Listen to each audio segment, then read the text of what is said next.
Hi, M T Vasudevan നായരുടെ ഒരു 9 ചെറുകഥകളെ ആസ്പദമാക്കി ഇന്ന് C5-ലൂടെ ഒരു ആന്തോളജി സിനിമ അല്ലെങ്കിൽ ഒരു വെബ് സീരീസ് പുറത്തിറങ്ങിയിരുന്നു. മനോരഥങ്ങൾ എന്നുള്ളതായിരുന്നു ആ ഒരു ചിത്രത്തിൻ്റെ പേരെന്നുള്ളത്. അതിൽ ഏകദേശം ഞാൻ പറഞ്ഞു 9 ചിത്രങ്ങളുണ്ട്. ആ ഒരു 9 ചിത്രങ്ങൾ കണ്ടതിന് ശേഷമുള്ള ഒരു റിവ്യൂ ഇട്ടിരുന്നു.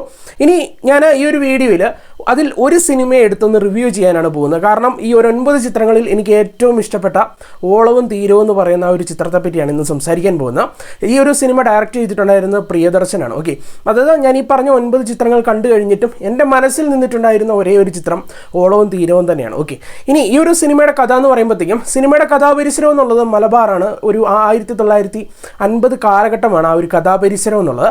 അവിടെയാണ് നമ്മുടെ ചിത്രത്തിലെ കഥാനായകനുള്ളത്. ബാബൂട്ടി എന്നാണ് അദ്ദേഹത്തിൻ്റെ പേരെന്നുള്ളത്. അതാണ് മോഹൻലാൽ അവതരിപ്പിച്ചിരിക്കുന്ന ക്യാരക്ടർ. അതായത് അദ്ദേഹത്തിൻ്റെ ജോലി എന്താണെന്ന് ചോദിച്ചു കഴിഞ്ഞാൽ ഈ തടിപ്പണി അല്ലെങ്കിൽ തടിപിടുത്തം അല്ലെങ്കിൽ തോണിയൊക്കെ കടത്തുക എന്ന് പറഞ്ഞു കഴിഞ്ഞാൽ കള്ളക്കടത്തല്ല, കടവ് കടത്തുന്നില്ലേ, അപ്പോൾ അങ്ങനത്തെ പരിപാടിയൊക്കെയാണ് അദ്ദേഹം ചെയ്തുകൊണ്ടിരുന്നത്. എന്നാൽ ഒരു ദിവസം അദ്ദേഹത്തിൻ്റെ സുഹൃത്തായിട്ടുള്ള അബ്ദു മരണപ്പെടുകയാണ്. അബ്ദുവിനെ സംബന്ധിച്ചിടത്തോളം അബ്ദു ചെറുപ്പം തന്നെ വീട് വിട്ടിറങ്ങിയതാണ്. തനിക്കൊരു അമ്മയും അതുപോലെ തന്നെ ഉമ്മയും അതുപോലെ തന്നെ സഹോദരിയാണുള്ളത്. ഇവരെല്ലാം ഉപേക്ഷിച്ച് തൻ്റേതായിട്ടുള്ള ഒരു കാരണമുണ്ട്. അതെന്തൊക്കെയാണെന്ന് നിങ്ങൾ സിനിമ കണ്ട് തന്നെ മനസ്സിലാക്കി എടുക്കുക. എന്തായാലും വീട് വിട്ടിറങ്ങിയതാണ്. അങ്ങനെ മരണപ്പെട്ടതിന് ശേഷം ഈ ബോഡിയും അല്ലെങ്കിൽ സുഹൃത്തിൻ്റെ സാധനങ്ങളും എല്ലാം കൊടുക്കാൻ വേണ്ടി നമ്മുടെ നായകൻ ഈ അബ്ദുവിൻ്റെ കുടിയിലേക്ക് ചെല്ലുകയാണ്. അവിടെ ചെന്നതിന് ശേഷം കാര്യങ്ങളെല്ലാം പറഞ്ഞു തിരിച്ചു പോകുന്നതിനിടയിലാണ് തൻ്റെ, അതായത് സുഹൃത്തിൻ്റെ സഹോദരിയെ കാണുന്നത്. സഹോദരിയുടെ പേര് എന്നുള്ളത് നബീസ എന്നാണ്. എന്തായാലും അവളെ കണ്ടതിന് ശേഷം നായകന് ഒരു ഇഷ്ടം തോന്നുകയാണ്. ഇതൊക്കെയാണ് ഏകദേശം ഒരു പ്രമേയം എന്ന് പറയാൻ സാധിക്കും. ഈ സിനിമയെ സംബന്ധിച്ചിടത്തോളം ഇതിലെടുത്ത് പറയേണ്ടത് അഭിനേതാക്കളുടെ പ്രകടനങ്ങൾ എന്നുള്ളൊരു കാര്യം തന്നെയാണ്. ഇപ്പോൾ മോഹൻലാൽ എന്ന് പറയുന്ന നടനെ തന്നെ ആദ്യം ഒന്ന് പറയണം. കാരണം നിങ്ങൾക്കറിയാം, അദ്ദേഹം മലബാർ സ്ലാങ് കൈകാര്യം ചെയ്യുമ്പോൾ ഇപ്പോഴും ആക്ഷേപങ്ങളൊക്കെ കേൾക്കാറുണ്ട്. ആ ഒരു പേടി എന്തായാലും എനിക്കും ഉണ്ടായിരുന്നു. എന്തായാലും ഈ ഒരു സിനിമയിലേക്ക് എത്തുമ്പോഴത്തേക്കും വളരെ കെയർ ചെയ്ത് വളരെ ഈസി ആക്കി തന്നെ ആ ഒരു മലബാർ ക്യാരക്ടറിനെ അദ്ദേഹം ഈ ഒരു സിനിമയ്ക്കുള്ളിൽ കൈകാര്യം ചെയ്തിട്ടുണ്ടായിരുന്നു എന്ന് പറയാൻ സാധിക്കും. നല്ല രസമായിരുന്നു. അദ്ദേഹത്തിൻ്റെ പെർഫോമൻസ് കണ്ടുകൊണ്ടിരിക്കാൻ നല്ല രസമായിരുന്നു. അതിനുള്ളിലും കുറേ നല്ല മൊമെൻറ്റ്സ് ഉണ്ടായിരുന്നു കേട്ടോ. നമ്മൾ ആ നേരത്തെ ഈ ബിഹൈൻഡ് ദ സീൻസ് ഒക്കെ ആയിട്ട് ഒരു ആറിലൂടെ ഇങ്ങനെ മഴ ഇങ്ങനെ തടിയിലൊക്കെ തുഴഞ്ഞൊക്കെ വരുന്നൊരു സീനൊക്കെ ഇല്ലേ, അതൊരു 1.5 സീനൊക്കെ ആയിരുന്നു. അത് നിങ്ങൾക്ക് കണ്ടാലേ മനസ്സിലാവുള്ളൂ. അത്യാവശ്യം ഒരു നരൻ ഫീലൊക്കെ കിട്ടും. അത്തരത്തിലുള്ള കുറേ മൊമെൻറ്റ്സ് ഉണ്ടായിരുന്നു. ശരിക്കും പറഞ്ഞാൽ ഒരു ഡെഡിക്കേഷൻ തന്നെ നമുക്ക് പറയാൻ സാധിക്കും ആ ഒരു സീനൊക്കെ കാണുമ്പോഴത്തേക്കും. കൂടാതെ ചെറിയൊരു ഫൈറ്റ് സീക്വൻസ് ഒക്കെ ഉണ്ട്, ഒരു നാടന്തല്ലൊക്കെ ഉണ്ട്. നല്ല രസമായിരുന്നു. അതൊക്കെ നല്ല രസമായിട്ട് തന്നെ പുള്ളി കൈകാര്യം ചെയ്തിട്ടുണ്ട്.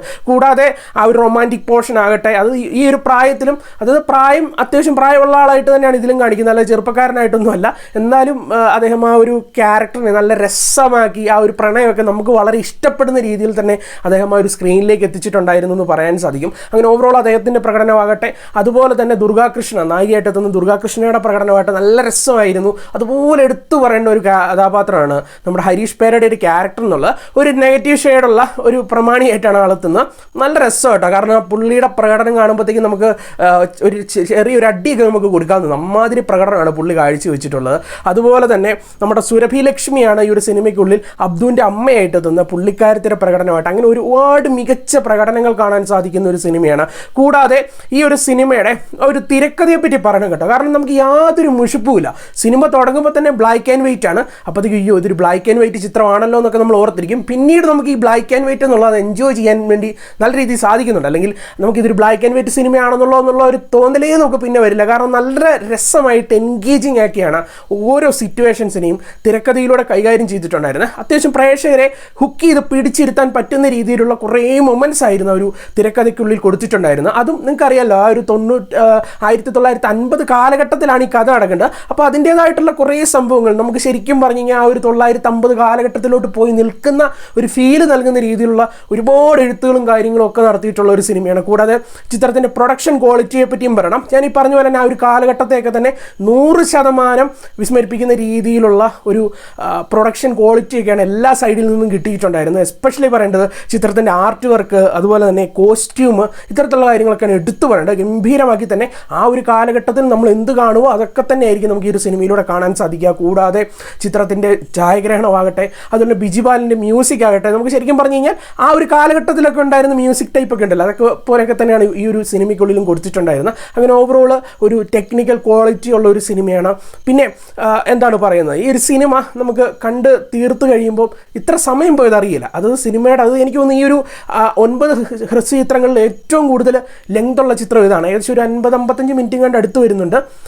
നമുക്ക് ആ സമയം പോയത് അറിയില്ല. അല്ലെങ്കിൽ കുറച്ച് നേരം കൂടി ഉണ്ടായിരുന്നെങ്കിലും കുഴപ്പമില്ലായിരുന്നു എന്ന് തോന്നിയ ഒരു ഹ്രസ്വ ചിത്രം എന്ന് പറയാൻ സാധിക്കും. തീർച്ചയായിട്ടും നിങ്ങൾക്ക് 9 ചിത്രങ്ങളുണ്ടെന്ന് ഞാൻ പറഞ്ഞു.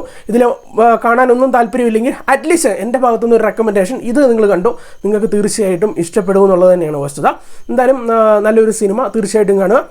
ഈ ഒരു സിനിമയ്ക്ക് ഒരു 7 ഔട്ട് ഓഫ് കുറഞ്ഞത് 7 ഔട്ട് ഓഫ് 10 ആണ് നൽകുന്നത്, 10-ൽ 7. എന്തായാലും കണ്ടിട്ട് നിങ്ങളുടെ അഭിപ്രായങ്ങളൊക്കെ ഒന്ന് പങ്കുവച്ചേക്കണം. ഓക്കെ, പിന്നെ ഈ ഒരു സിനിമ ഫാമിലി ആയിട്ടിരുന്ന് കാണാം. യാതൊരു വിധത്തിലുള്ള അഡൽട്ട് കണ്ടൻറ്റ് ഉണ്ടോ എന്ന് ചോദിച്ചാൽ ഉണ്ട്, പക്ഷേ നമുക്ക് ഫാമിലി ആയിട്ടിരുന്ന് കാണാവുന്ന രീതിയിലൊക്കെയുള്ള കാര്യങ്ങളൊക്കെ ഉള്ളൂ. ഓക്കെ, അപ്പോൾ നമുക്ക് മറ്റു സിനിമയുടെ വിശേഷമൊക്കെ ആയിട്ട് കാണാം. ടാറ്റ.